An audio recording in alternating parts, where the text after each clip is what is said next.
Hello, Empower Nation. Welcome back to another episode of Empower Her Money. I am your host, Angela Duncan, and I wanted to do an update. I have now interviewed 20 female business owners who were providing the audience with 1 to 2 business tips so that you can take away that information from their experiences and hopefully implement, apply it to your business and help you reach the next level of success. So I wanted to do this update so I can give the audience who may be thinking about getting into the podcasting world some information that will helpfully hope you in your podcast journey. So first off, you may notice going forward that the video on my side is definitely going to be better. I've learned not to do the background with my logo. It just didn't look right to me. And I upgraded the video to the Elgato video, and I feel like it just gives such a better quality picture so that on YouTube, when I'm posting the videos there, I just like the way it looks better.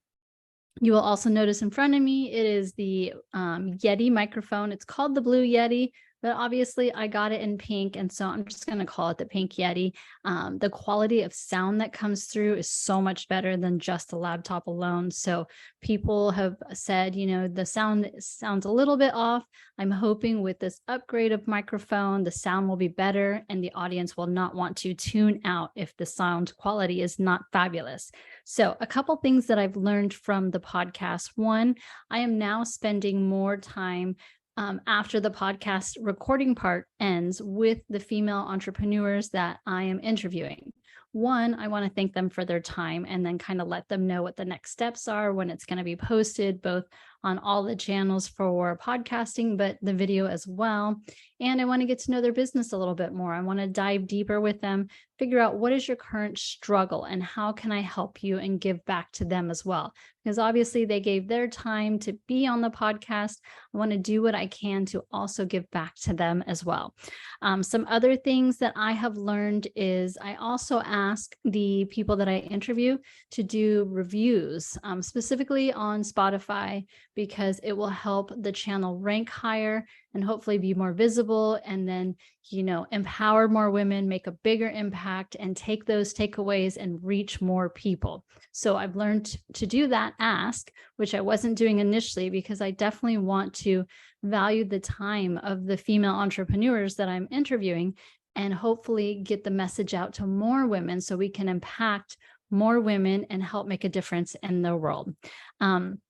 We ended up starting with Anchor. Anchor is amazing. It's a very user-friendly website that connects with Spotify. It's free, it's easy to upload, it's easy to record, and it allows us to take that same RSS feed. And we are now on Amazon, we are on Google, we are on Apple, we are on iHeart and a couple others that I can't remember right now. But it makes it super easy for us to further that reach so that we can impact more women. I've also learned not to be a secret agent. So when I am at networking events, podcasting is one of the main things I do. I also coach women business owners, specifically around operations and finance and automations. I'm really great. That is my super talent, but I love talking about money too.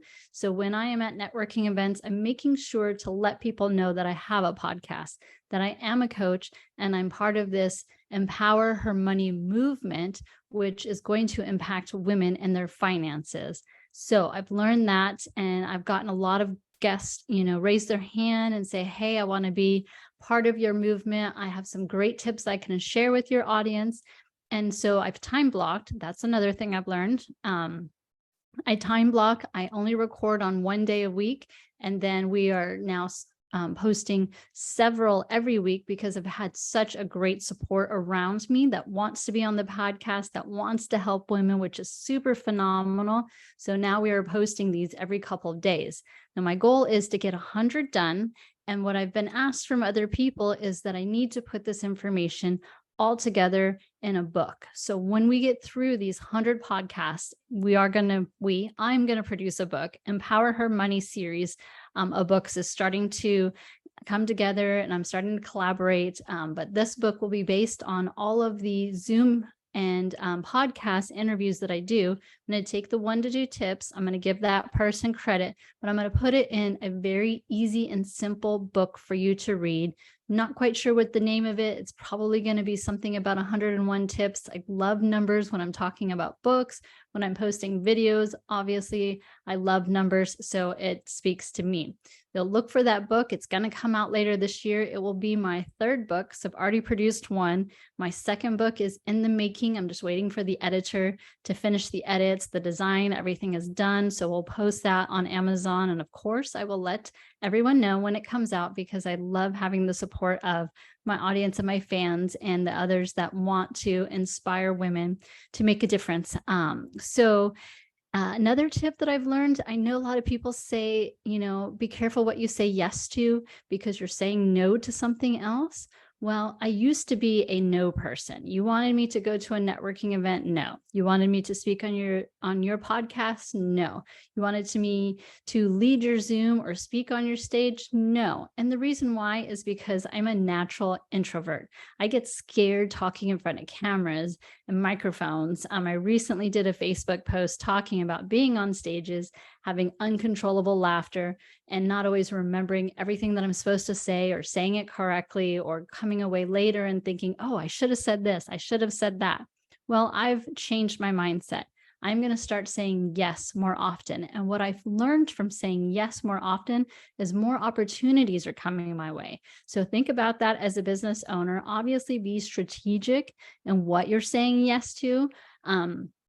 I recently got asked to be on a panel for an upcoming event. Women for Success is doing an event in September here in Miami. I'm going to be on a panel there. I was on Grant Cardone's stage recently. Had I not said yes to that, then I wouldn't have had that opportunity. I led a Zoom call for another one of my great friends, Melissa Wagi, the other day. I said yes to that. So what I'm learning is the more that I say yes, more opportunities are coming in front of me. So I do believe this is God's way of helping me grow this skill to have better public speaking abilities, to be more comfortable in front of the camera, on a microphone, on a stage.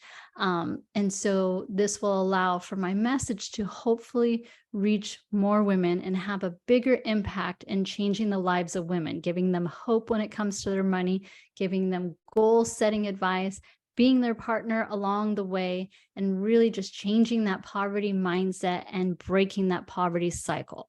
That's my goal. I want to empower women and help them feel better when it comes to their finances. So hopefully you are not saying no to all opportunities, because you never know. When you say yes to one, something else is going to come from that.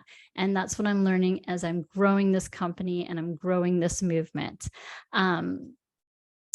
I just wanted to be able to take a little bit of time and say thank you to the women that have said yes to me to be interviewed, and for the women that are coming up on the future podcasts that have also said yes. We have quite a few in the works. I'm excited about several of them, and I hope that this opportunity allows me to be invited to other podcasts so that I can help the women in their audience as well. Not to say we don't help men, but we definitely want to reach the women. And one of the things I posted about today with a video was talking about silent supporters. As a business owner, you likely have silent supporters. They're out there, they're following your brand, they support your brand, but they may not be raising their hand. They may not be liking your post or commenting on them. So one of the things that I advise my coaching clients that I work with is to find a way for them to wear your brand. I personally work with Etsy and Printify. You can totally automate it. It's not really complicated to set it up, but I am wearing one of my shirts today. So if you're watching the video of this, it does say Empower Her Money. I have candles, I have coffee mugs where it's just automated. So if there is a silent supporter, you go to Etsy and you search for Empower Her Money. It's also on my website, empowerhermoney.com, so that you can be a supporter, wear the brand, and add to the movement. So it has been such fun so far on this podcast, and I am getting more comfortable every day asking more deep valued questions, because I do want this to be a podcast where people tune in and they get real value from it. That is my mission when I'm doing this podcast. So hopefully that is what you're getting from it. And I'm super excited about many things in the works that is coming in front of me, just for me saying yes, for me being present, for me being in the right rooms with the right people, asking questions and really adding value to those people. So keep tuning in to Empower Her Money podcast. Like I said, we are going to keep going as long as there's women out there that are willing to be interviewed. We're going to keep making an impact and providing value and tips for you to implement immediately. So tune in again to Empower Her Money. Thank you. This is Angela Duncan. I am your host, and we've got so much more in front of you.